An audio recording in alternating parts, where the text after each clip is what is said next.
Eishes Chayil Minzo V'rachoik mipninim nichro Botach bo leiv balo V'shalom lo yechzor Shekel achem lehevel hayoyfim Oy vehevel hayoyfim Isha yiras Hashem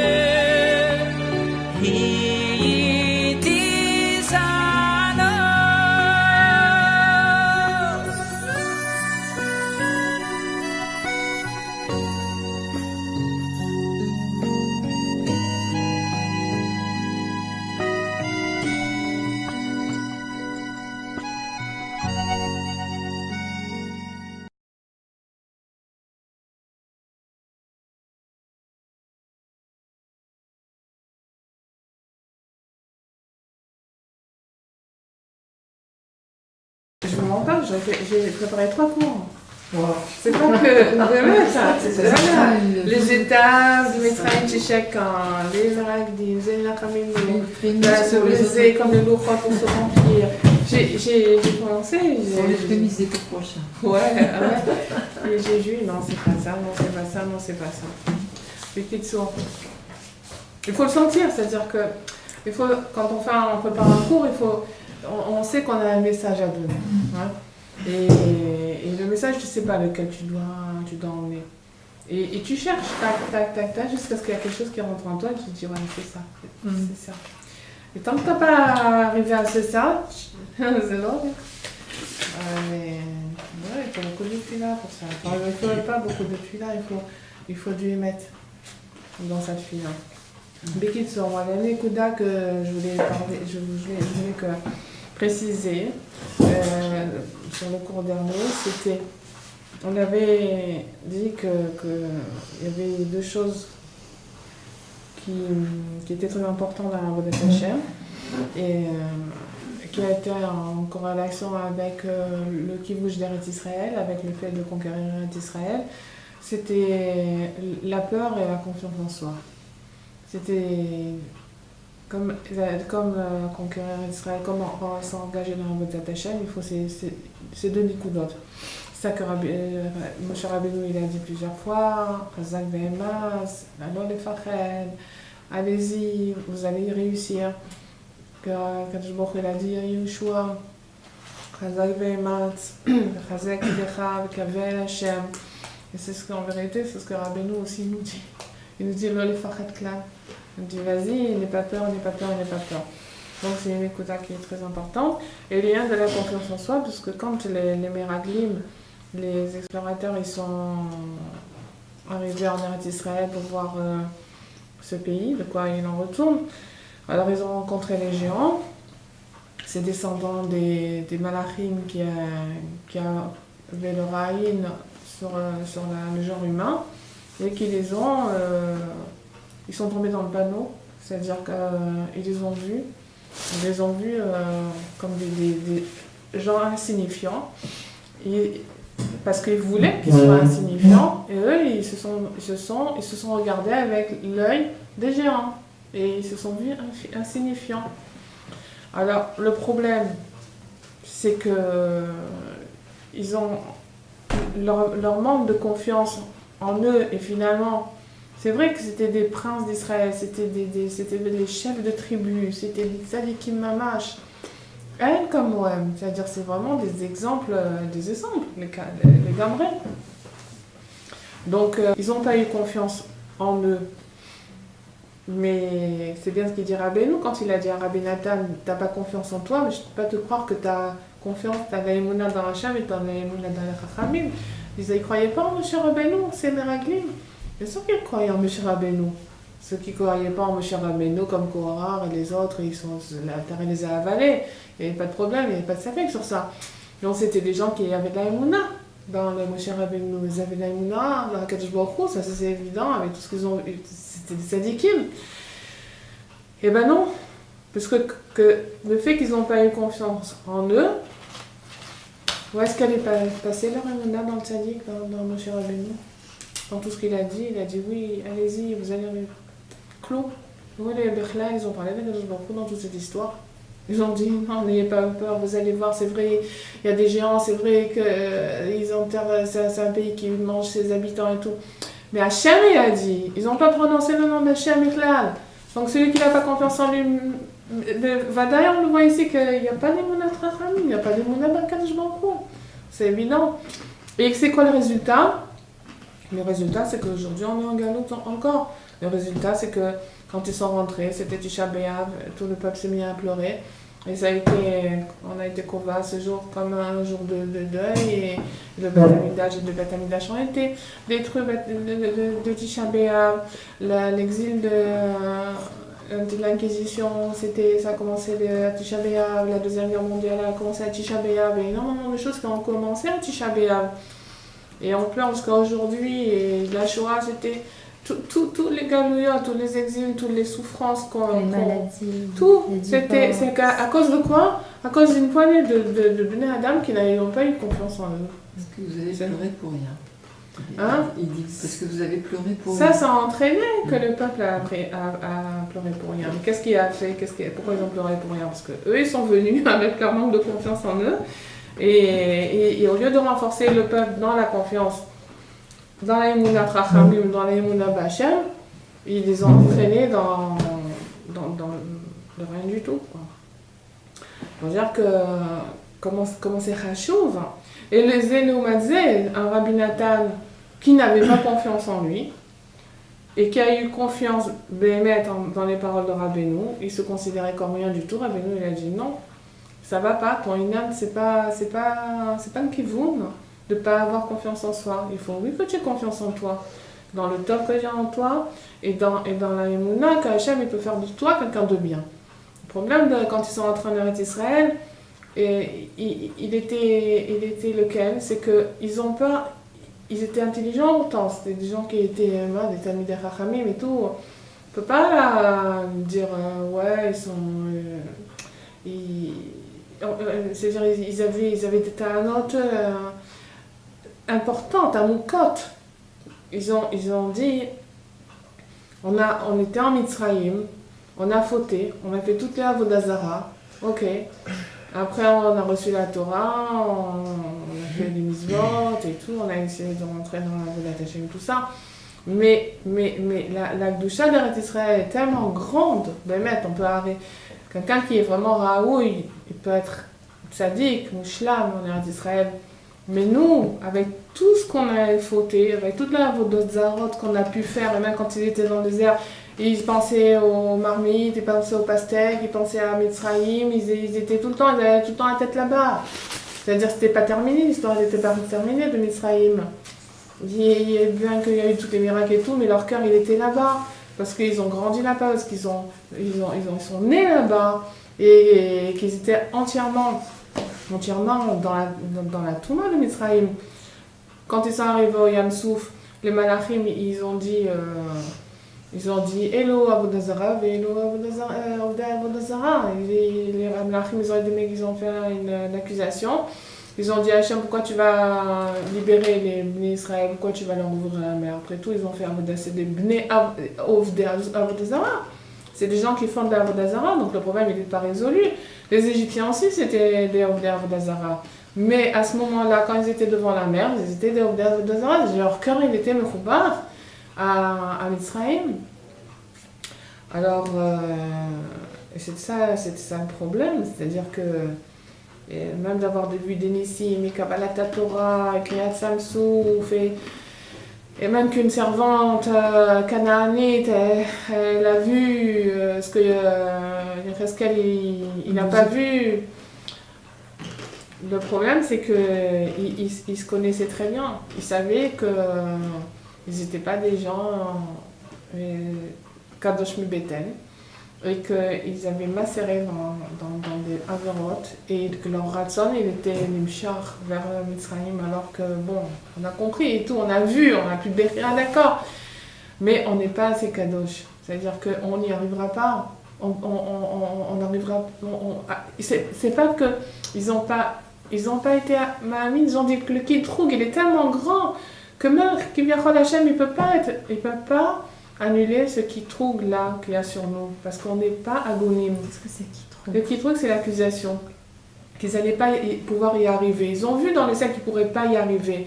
Mais leur problème, ça a été qu'ils n'ont pas eu la Emouna dans la Rachmanou d'Akadosh Baruch Hu. C'était ça tout le problème. Et on le met Dans dans la... parce que justement... Oui, non, mais bien sûr, je parle de ça. Non, mais tu dis quelque chose tellement fort, c'est tellement révolutionnaire. C'est tellement un enseignement, tellement... C'est gigantesque. Absolument, Vraiment. oui. Mais attends, mais il faut comprendre que ça veut dire la Emouna dans ce point. La Emouna en eux-mêmes, oui, c'est bien ça avec ça que j'ai commencé, mais il faut la cerner aussi. C'est-à-dire qu'il y a un moment où, comme on a dit, à un moment, tu veux faire quelque chose, mais Hachem, il te met dans une situation où tu ne peux pas. Parce qu'il veut te faire arriver à dire, Hachem, je ne peux pas, donne-moi, fais-moi cadeau, tout vient de toi. Donc, quand ils devaient rentrer en terre d'Israël, ils sont arrivés à cette situation d'impossibilité. Ils ont vu qu'ils ne pourraient pas, tels qu'ils étaient, ils ne pourraient pas. Mais ils n'ont pas eu la émouna qu'Hachem, il pouvait faire de eux des anashim agounim. Ils se sont vus trop tordus. Tu comprends? C'est ça la Nikoda. Ils se sont vus trop incapables. Mais je peux te dire que 99% du monde est comme ça. Voilà. Et c'est ce qui donne après le ribour avec toutes les tarotraot. Voilà. C'est ça. Quand tu es dans le Yéhouch, tu tombes dans le Yéhouch, tu te dis, bon, de toute façon, j'y arriverai pas, autant que j'emporte le vent. Allez, autant que je kiffe. Voilà. De toute façon, je ne vais pas y arriver. Je ne vais pas arriver. C'est la porte de tous les ta'avot, c'est la porte de tous les kilkulim, le manque de confiance en soi. Parce que automatiquement avec ça, tu auras ni au Mouna Trachmim, ni au Mouna Daracham. Tu t'enlèves tout. Tu t'enlèves tout. Et Machen Ken avec Rabbi Nathan, qu'au contraire, que lui, il n'avait pas comme eux, comme tout le monde. Et Rabbeinu, il lui a dit, il faut que tu aies, parce que si tu n'as pas, ça vaut rien, ton histoire ne vaut rien du tout. Ouais. Et je ne sais pas comment il a travaillé, bon, c'est pour ça que je vous en ai des ça du Sefer Hamidot, parce qu'on a besoin de savoir comment arriver à cette confiance en soi. Et Rabbeinu, bon, ça serait bien qu'on les voie vraiment comment arriver à accomplir toutes ces sortes-là, parce que c'est un monde, hein, chaque état, c'est un monde. Rien que le fait de ne pas être mébaillage, de ne pas faire honte à son prochain, c'est déjà une étape pour avoir confiance en soi. C'est énorme. Il faudrait voir dans les textes qu'on peut y arriver, dans Hachem, et donc Rabbi Nathan, il a travaillé sur cette nikuda. Maintenant, Baruch Hashem, je suis sûre qu'il y est arrivé, puisque c'était une misva que Rabbeinu lui a donnée. Je suis sûre qu'il est arrivé, et grâce à une personne, elle a sauvé le monde entier. Ah ouais. Elle a sauvé le monde entier. Regarde, tout le monde parle de Rabbi Nachman aujourd'hui. Rabbi Nachman lui-même, il a dit, sans Rabbi Nathan, il n'y aurait pas eu une page de l'écoute Moran. C'est-à-dire, on n'aurait pas su. Rabbeinu, il aurait emmené le monde à son tikkun, à sa réparation, ça c'est sûr. Puisqu'il a dit Natsarti Vanatia, Gamarti Vegmor, j'ai fait annuler, je terminerai le tikkun. Mais on n'aurait pas su. On aurait été comme on aurait été. On n'aurait pas été zoré d'avoir cette Rahmanout-là, qu'Hachem il a eu sur nous, de nous donner un Rabbi Nathan, que grâce à lui, aujourd'hui, on a toute la Chassidut Breslev, on a toutes les sortes de Rabbi Nachman à notre disposition. Et ça, c'est parce que s'il n'avait pas eu confiance en lui, il aurait été un petit rave de campagne, ou un grand rave, mais il fallait qu'il croie en lui, il fallait qu'il croie à tout ce que sans l'écouter Tfilah, que sans l'écouter à la faute, que sans l'écouter, qu'il allait réussir alors qu'il n'avait rien. Il n'avait rien. Il savait, il a attrapé une écoute amitite, que c'est ça le émet. C'est ça le émet. Et il était tout seul. Imaginez un Rabbi Nathan qui est tout seul. C'est vrai, il y a d'autres talmidim, mais les talmidim, ils sont là, ils écoutent, ils sont mitrazek, tout ça, mais lui, il a vu que c'était complètement révolutionnaire. Que ça allait sauver le monde. Et comment il allait s'y prendre? C'était un banadam. Comment il allait s'y prendre? Comment il allait commencer? Imagine la dose de bitoul, la dose de confiance en soi qu'il fallait pour dire je vais y arriver. C'est-à-dire, tu vois, à la fin de sa vie, à 65 ans, tout ce qu'il a fait, pourquoi il est arrivé à tout ça, tous ces résultats. Les 14 halakim, je crois, il y avait de l'écouter à Achot Az. Il y avait au moins 3 ou 4 halakim de l'écouter de Philote, celui-là. Beaucoup plus, il y en avait. Il faisait des shiurim tous les jours. Il ramenait des gens à Tchouva. Il s'occupait du redon de ses enfants. Il a fait construire le Beth Midrash de Rabbeinu. Il allait en Eretz Israël. Il vendait les femmes de Rabbeinu. Il a rentré une machine d'impression dans sa maison pour imprimer les côtés Moharan. Et c'était une lettre après là. Attends, c'est pas c'est pas les marchés une qu'on a aujourd'hui. C'était un hôte après un hôte. Mais c'est un truc de dingue quand tu vas te dire dans une vie, tu peux pas faire tout ça. C'est pas possible. Tu imagines, rien que ça, rien que de le lire, il faut plusieurs années. Rien que de le lire comme ça, il faut plusieurs années. Alors tu t'imagines de prendre chaque lettre et de former le mot et de l'écrire. Et de l'écrire et de le corriger. Et l'étudier tous les jours. C'est un truc, à un moment donné, c'est extraordinaire, tu dépasses le cadre de la nature. Voilà, exactement. Voilà. Tu exploses tous les... La musculature. Voilà, du temps, de l'espace. C'est ça qui est extraordinaire. C'est qu'à un moment, le temps, c'est toi qui le fais. C'est toi qui le crée. C'est toi qui le maîtrises. C'est ça. Si tu lui donnes un soft. C'est-à-dire, quand tu vas rentrer, quand tu as une confiance comme ça, tu as une mouna, Bachem et Batsadik. Et c'est donné à chacune de nous. C'est-à-dire, c'est pas un Rabbi Nathan. C'est-à-dire, chacune de nous, c'est maintenant. On est heureux de travailler sur notre confiance en nous. On peut même arriver à quelque chose de niflaméode. Tu comprends? C'est-à-dire de ne pas accepter la médiocrité ou la simplicité, ou de dire, bon, si j'ai une petite bonne femme, etc., c'est bien pour le corps. C'est bien. Par rapport à tous les autres qui sont à côté. Voilà, c'est Azamra, quoi. C'est Azamra. Mais Rabbeinu, non, il te dit, je peux te faire un tzaddik comme Kamoni Alam. C'est-à-dire qu'il n'a pas mâché ses mots, Rabbeinu. Il n'a pas mâché ses mots. Il dit, mais pour ça, la condition, c'est que d'abord, tu aies confiance en moi. Mais si tu n'as pas confiance en toi, tu vas dire, moi je me connais, attends, je viens, moi j'étais Antibes, elle me bronzait à la page, qu'est-ce que je vais oser maintenant de... Jure, je vais aller faire des livres, je vais aller faire des Kohérabi, je vais prétendre à arriver à être une tzaddik comme Rabbi, peut-être tzaddik comme Rabbi Nachman. Comme Rabbi Nachman, oh, pas exagéré quand même. C'est de la prétention presque, tu vois. Oh. Ben non, Rabbi Nachman il a dit, mais c'est pourquoi on n'y arrive pas? Parce qu'on ne croit pas. Parce qu'on ne croit pas, on se dit, ouais, c'est mignon, c'est gentil, c'est super sympa ce qu'il a dit. Mais bon, tu vois, on prend ça comme.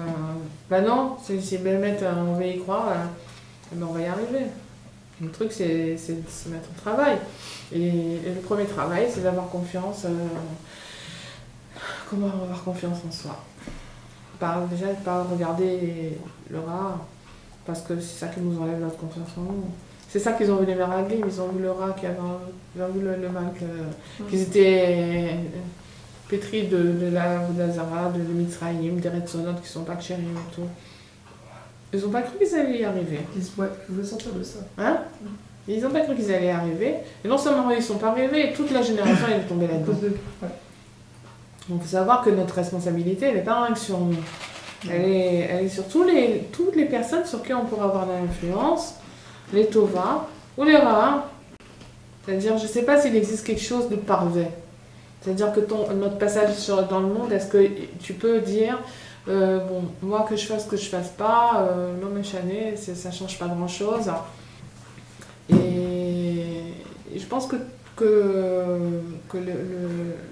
le monde est en train de se rendre compte que cette Nekuda elle est importante, parce que souvent dans des articles, tu sais, de coaching et tout, ils te parlent beaucoup de la confiance en soi. Il y a des séminaires. Hein, et il y a des séminaires carrément, il y a beaucoup, ils n'y pas trop comme ça parce qu'à un moment donné, bon, peut-être qu'elles ont été inspirées du ciel, je sais pas, mais à comprendre que finalement ça sert à rien de se casser du sucre sur la tête et de se dire je suis tordu, je suis pourri, je suis truc.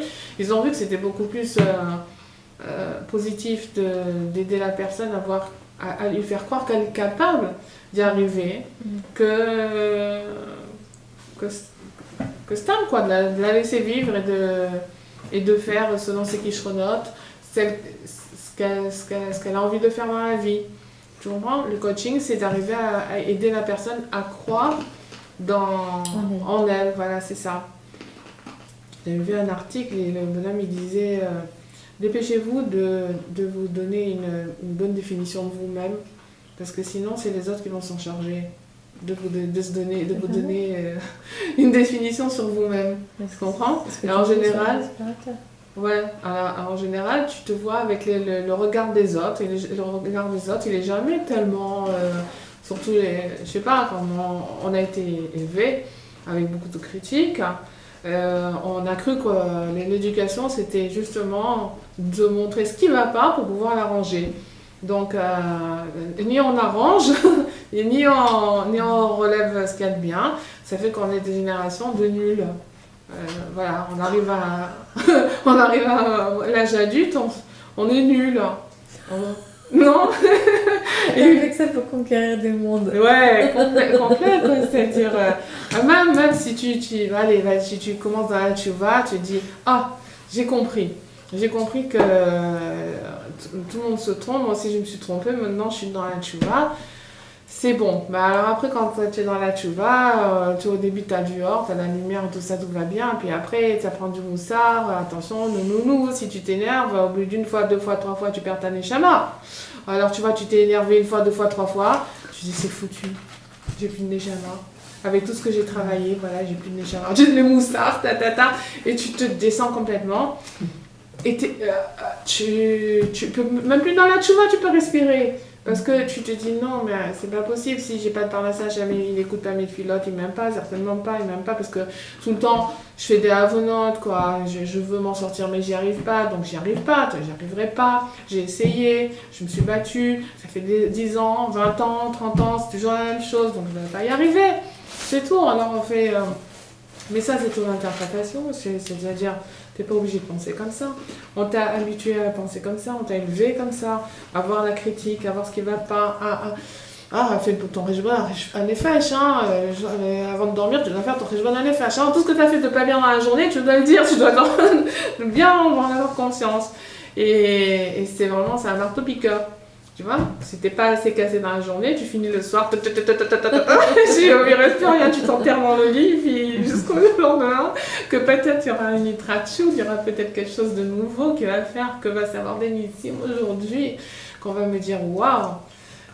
Et si on ne me dit pas waouh, on va pas me le dire de toute façon, c'est moi qui dois me le dire. C'est moi qui dois me le dire et je vais être ma amine. Et qu'Hachem, il peut faire de moi quelqu'un de bien. C'est-à-dire, c'est pas moi qui va me faire bien.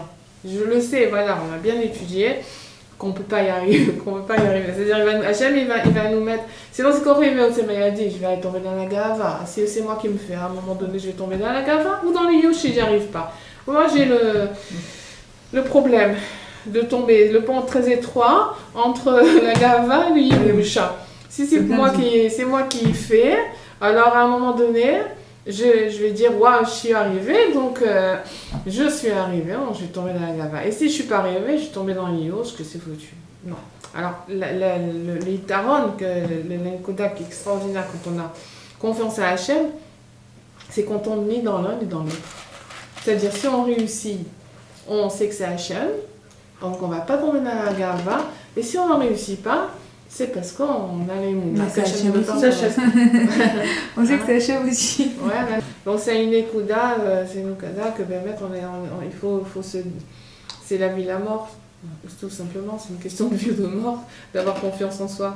C'est pas une petite affaire, c'est pas une petite affaire d'avoir confiance en soi. C'est pas un luxe, Incroyable. Il y a des sortes pour croire en soi, mais il y a un moment donné où on se sape le moral. Des fois, on arrive à faire des choses bien et tout. On est plein d'euphorie. On a de l'euphorie mais on se ça parce qu'on se dit, moi je sais que ça va pas durer de toute façon. Je sais que ça va pas. Je sais que je suis tordue. Je sais que c'était momentané. Et c'est pas moi. Je sais que je vais pas y arriver. Il vaut mieux que que j'accepte que je suis tordue et puis c'est tout. Le ritouche de Rabbeinu, c'est incroyable. Il arrive à te donner une confiance que c'est vrai, que tu vaux quelque chose. C'est ouais, moi aussi j'ai eu le monde engagé. Aussi j'ai été dans le monde du taillis, le monde de Babaïvitch, le monde ci, le monde ça, le monde l'autre. Et même quand j'étais dans le monde de Breslev, c'était pas évident. Attends, c'est pas tout de suite qu'on te fait cadeau. C'est pas, t'arrives, on te dit ouais vas-y, crois-en-toi. Non quoi, attends, il faut que tu fasses ça dure des années des fois. Ça dure des années jusqu'à ce que tu immerges. Me mettre. Alors le deuxième Nekuda. Donc c'est comme on a fait la comparaison entre conquérir Israël et Avodat Hashem. Alors Moshe Rabbeinu il dit vous ne pourrez pas conquérir en une fois, c'est-à-dire que tous les peuples qui sont en Eretz d'Israël ils sont puissants tout ça, vous ne pourrez pas en une fois tous les détruire, c'est pas possible. Et la deuxième chose, je vais envoyer la Tzera, Vegam Atzera, qui est l'abeille ou la guêpe, et pour aller chercher un Nistarot vers un Nisharot, pour aller, s'il est resté parmi les peuples que vous avez combattus, il reste des gens qui sont cachés ou qui restent, alors je vais envoyer la guêpe pour tuer les derniers. Alors ces deux Nekudotes-là, elles sont très importantes dans Avodat Hashem, c'est-à-dire que vous ne pourrez pas conquérir en une fois. Quand on rentre à l'Avodat Hashem, on fait tchouva, on se dit waouh, ça y est, j'ai mis une croix sur tout le passé, j'ai fait tchouva, je fais Shabbat, on se sent, on a de la lumière et tout est magnifique et pendant plusieurs mois, peut-être même pendant plusieurs années. Et après, si on est sincère, si on est authentique, alors on voit que vraiment on dérape et vraiment et le truc il n'est pas comme on veut et Shalom Bayit c'est pas ça, la Chinuch c'est pas ça, la Parnassa c'est pas ça, les Midot c'est pas ça, on voit que les trucs qui commencent à... Parce que on peut pas conquérir en une fois, c'est pas parce qu'on a fait tchouva que Hachem il est obligé de nous donner tout d'abord, en une fois. Et qu'il faut savoir qu'on est obligé d'attendre. Et s'il n'y a pas de patience, haine. Quand la personne a fait tchouva, elle croit qu'elle a décroché des madrigotes, qu'au bout de 2 ans, ça y est, elle est nettoyée de toutes ses avenotes, elle a acquis une neshama de tzadéket, on va pas parler des hommes, presque elle a mis le châle, ça va aimer nous, elle s'énerve plus, elle rentre dans un personnage et quand tu es comme le chat et la souris, tu lâches la souris. C'est pas comment. Et le naturel revient et bon, mais il faut le savoir, c'est-à-dire que comme Eretz Israël, ça c'est pas en une fois ni 2 fois, il faut beaucoup de patience. Après la tchouva, qu'est-ce qui peut nous faire tomber? Ce sont les nisharot et les nistarot. C'est-à-dire ce qui est caché en nous, au fond de nous, comme m'avait dit Léa la semaine dernière, elle m'a dit c'est ce qui est dans le subconscient, dans l'inconscient, le subconscient, qui est là comme le roi Rehoboam, c'était un tzaddik parfait. Il avait le neshama de Yosef, il était parfait dans le tikkun abrit, il disait, c'est Mamash Baal Chidush Nora, il était tzaddik Mushlam, et Rehoboam ben Nevat, c'est le roi d'Israël. Et à un moment donné, on se demande comment il a pu faire tomber tout le peuple dans la Avodah Zara. Pourquoi? Pour un lien de kavod, que lui ne voulait pas être debout, tandis que le roi qui était à Yerushalayim, il allait être assis parce que c'était un descendant de David Améler. Ça, c'est les Kra Nistarot. Ça, c'est Banisharot, Banistarot. C'est ce qui reste dans le Ben Adam une fois qu'il pense qu'il a tout nettoyé. Et Rehoboam ben Nevat, il était sûr que jamais de sa vie il allait tomber. Jamais. C'est justement là, au moment d'Afka où la personne ne croit qu'elle ne va pas tomber, qu'on lui fait le Nisayon. Même le Baal Shem Tov, il avait peur de ça. Le Baal Shem Tov, c'est la Neshama, il avait peur des Nistarot et des Nisharot. Et même David Améler, il a dit au Nistarot, la Kemi Hashem. Parce que je ne sais pas ce qu'il y a de caché dans moi. On sait pas, on se connaît pas des fois. C'est pour ça qu'il y a des psychanalyses, des trucs et tout comme beaucoup dans le Olam. C'est parce que la personne elle vient avec un problème, mais on vient l'aider à trouver qu'est-ce qu'il y a de caché en elle qui provoque le problème qu'elle vit aujourd'hui.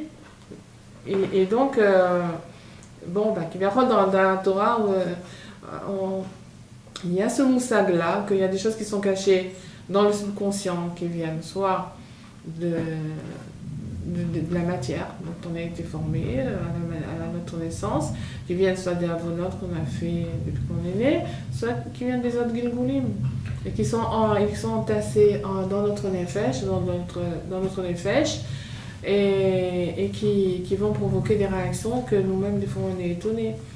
Alors, de ces nistarotes-là, on parle et on dit quel est comment. Alors, c'est là la nikuda que je voulais que vous m'aidiez à comprendre.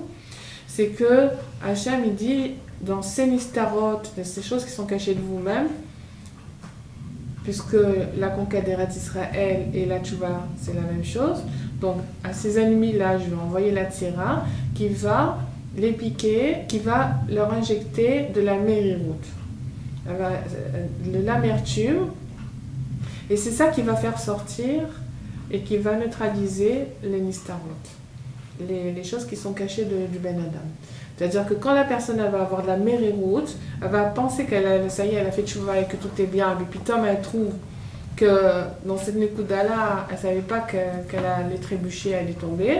Donc elle va avoir de la mériroute parce qu'elle se disait, mais maman, vous savez tout ce que j'ai fait depuis tellement d'années et je ne suis pas encore arrivée. Elle va avoir de la mériroute. Et cette mériroute, c'est ça qui va lui permettre de découvrir qu'est-ce qui était caché d'elle et qui va la faire avancer si elle va commencer à faire les sortes de Rabbeinu. La tsira, c'est Gematria Sha'a, c'est 375. Donc la tzad Rabbeinu, c'est la Sha'at des doutes pour arriver à trouver comme le mistarot. C'est-à-dire que c'est une psychanalyse en vérité. Là, ça on veut parler dans un langage qu'on comprend. Donc c'est quand tu vas parler, tu vas sortir des mistarot que tu connaissais même pas et c'est ça la tsira, tu vas y arriver avec il y a une autre façon d'écrire tsira sans, je sais pas si c'est Loé ou je sais pas quoi, qui est Gematria Yosef, c'est-à-dire s'attacher au tzaddik, c'est-à-dire les deux les tzod, faire la ibodé ou s'attacher au tzaddik, c'est ça qui va nous permettre de sortir ces nistarot là et de venir et de les neutraliser. Alors, il n'y a plus de questions finalement. Il n'y a pas de questions. Non, c'est ça là-bas. Oui. Ce que tu disais, c'est que. Parce que même dans ce qu'on appelle le refoulement, oui. Ce sont le refoulement, c'est tout ce que justement on a enfoui au fond de soi, tu vois. Et c'est ça. On appelle ça le refoulement. Anisharot. Là, c'est Anisharot. C'est le refoulement. Et ben, c'est des moyens de protection, c'est des moyens de défense. Parce que ça veut dire que la personne. C'est pour ça qu'il y a tout un processus de patience et d'avancement, quoi. Ça veut dire que la personne, elle n'est pas prête à avoir tout ça en face au départ d'elle-même. Donc la mériroute, c'est grâce à la mériroute. C'était là que j'avais la question. C'est grâce à l'amertume. L'amertume, c'est ton allié dans le fait que tu vas pouvoir réaliser d'une façon, comment dire, brillant, le problème qu'il y a en toi. Quand tu avances dans la tchouva, tu découvres au fur et à mesure des étapes des problèmes que auparavant tu n'avais pas. Tu croyais ne pas avoir. Tu comprends? Tu croyais ne pas avoir. Tu croyais ne pas avoir de gava, par exemple. Oui, c'est ça. Quand tu as fait tchouva. Et puis au bout de 10 ans, que tu as déjà travaillé sur d'autres inanimes, bon, tac, il y a un truc qui te ressort. Tu dis, mais jamais j'étais comme ça, moi. Mais parce que tu avais un truc qui était tellement blindé, quoi. T'avais une mida qui était, Rabbeinu dit, t'avais une mida qui prenait tellement de place que tu pouvais même pas voir que t'avais de la gava. T'étais pas encore à cette madriga de pouvoir voir. Mais est-ce que c'est pas possible qu'il n'y avait pas du tout et que maintenant ça arrive parce que, je sais pas, parce que t'as des situations différentes aussi? C'est que Rabbeinu il dit quand la personne, avant qu'elle fasse tchouva, elle est bien. C'est vrai, les gens ils sont bien. Ouais, ils sont tous très bien. Ils sont tous bien. On est tous très bien. Voilà. Alors, Alors, Bon, on a un peu des équipes. parce qu'ils n'ont pas aussi... Parce que sinon, tu fais pas de chouva. Je rigole. Ils n'ont pas la lutte entre le bien et le mal encore. Donc tout est bien, tout est mélangé, les donc sodas. tout est bien. C'est ça, ils n'ont pas de lutte, hein, tu comprends? Maintenant, quand la personne il dit que la personne qui fait tchouva, elle est mélangée de tov et d'ora, ça c'est sûr. Donc c'est comme une casserole, que tu as été prendre de l'eau à la source et tu mets sur le feu. Alors la casserole, alors l'eau elle a l'air bien, mais quand tu la fais bouillir, putain tu vois qu'il monte des trucs. Et il monte des saletés, machin et tout. Alors tu viens avec une cuillère et tu enlèves. Et après, oh, il y en a encore, je crois qu'il n'y avait plus. Et t'enlèves, et t'enlèves, et t'enlèves, et t'enlèves. Jusqu'à ce que l'eau devienne claire. Voilà, limpide. Et puis la tchouva, c'est comme ça. C'est pas la tchouva qui est comme ça. C'est quand tu te rapproches du tzaddik. Tu peux faire tchouva toute ta vie, être magnifique, il n'y a pas de problème. Mais dès que tu te rapproches du tzaddik, tu mets sur le feu à Échéli jusqu'à Mashiach, il va brûler. C'est-à-dire tu te mets la casserole sur un bénou et ça commence à bouillir. Alors au début, tu te dis, mais j'étais bien. Et bon, il te sort des trucs. Alors tu te dis, bon, alors maintenant on a des kélim, on va aller travailler sur ça et ça. Très bien. Ça y est, je suis arrivée plus ou moins à une réparation. Et un jour, tu te lèves avec un truc que jamais de la vie t'aurais jamais cru. Parce que ça continue à bouillir. Hein. Tu vois, ça monte à la surface pour arriver à un tikkun. Une fois que tu attends, quand tu vas réparer ça, il y a autre chose. Ouais, je me doute. Hein. Tu vas pas t'ennuyer. La vie est pleine de surprises.